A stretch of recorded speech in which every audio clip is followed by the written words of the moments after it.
একবার বলে সংবিধানের ভিতরে, কোথায় ভিতরে? যিনি অ্যাটর্নি জেনারেল হয়েছেন ভিতরে হয়েছেন, সরকার হইলো ভিতরে হইলো, পার্লামেন্ট ভাঙলো ভিতরে ভাঙলো, সংস্কার হচ্ছে ভিতরে হচ্ছে, ঐকমত্য কমিশনের মেম্বার হইলেন আমার সালাউদ্দিন ভাই, সংবিধানের ভিতরে হয়েছে?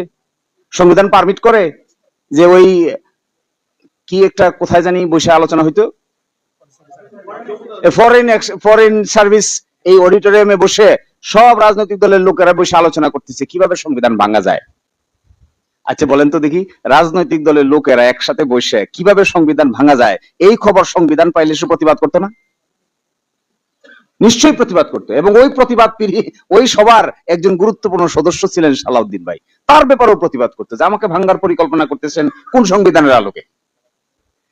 এখন এসে হঠাৎ করে বলছেন যে না না না এগুলো কিচ্ছু হবে না, যা করছি করছি, এগুলো সব ঠিক আছে, জাতির স্বাধীনতার ঘোষক এটাও ঠিক আছে, তারপরে এই যে বঙ্গবন্ধু শেখ মুজিবুর রহমানের ছবি টাঙাইতে হবে এটাও ঠিক আছে, এগুলো সবই সংবিধানে আছে।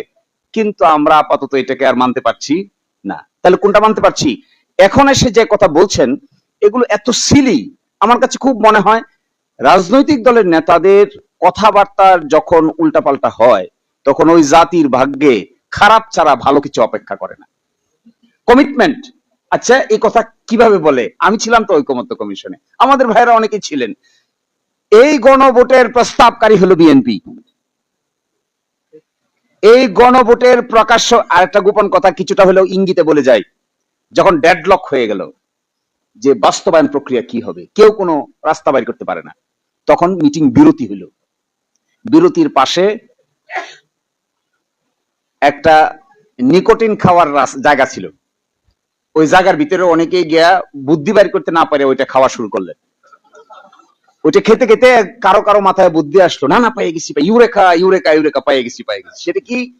চলেন আমরা সবাই মিলে গণভোটের লাইনে যাই, মানুষকে জিজ্ঞাসা করি, কারণ রাজনৈতিক দলের কিছু লোক মিলে এখানে আমরা প্রস্তাব করতেছি, মানুষকে তো জিজ্ঞাসা করি নাই। তখন অন্যরা বললে আচ্ছা কথা তো ঠিক, মানুষকে তো জিজ্ঞাসা করা হয়নি, তো মানুষকে জিজ্ঞাসা করা কি হবে কিভাবে? গণভোট গণভোট গণভোট। যে এই কথা বললেন সে ভিতরে সকলেই একমত হয়ে গেল গণভোট গণভোট গণভোট। প্রস্তাবকারী লোক মানুষ, প্রস্তাবকারী দল এখন বলছেন গণভোটের আদেশ মানতে তারা বাধ্য নন। হায় রে কপাল! তখন এই প্রশ্ন আসছিল যে এই প্রস্তাবকারী দল যে গণভোট, তখন আসছিল একজনের প্রশ্ন করছে হাত তুলে, আমার মনে হয় যদ্দূর মনে পড়ে, মানুষটার নাম আমি বলতে চাচ্ছি না এখানে, তিনিও রাষ্ট্র সংস্কার আন্দোলনের ওয়ান অফ দি গুরুত্বপূর্ণ লোক ছিলেন, সরকারের মন্ত্রী হয়েছেন। তিনি বললেন সংবিধানে তো গণভোট নাই। তখন প্রস্তাবকারী সদস্য আনসার দিল গণভোট করা যাবে না, এই মর্মে সংবিধানে কিছু আছে? সকলে কইল নাই নাই নাই নাই নাই। উনি খুশি হয়ে গেলেন। আমার এখন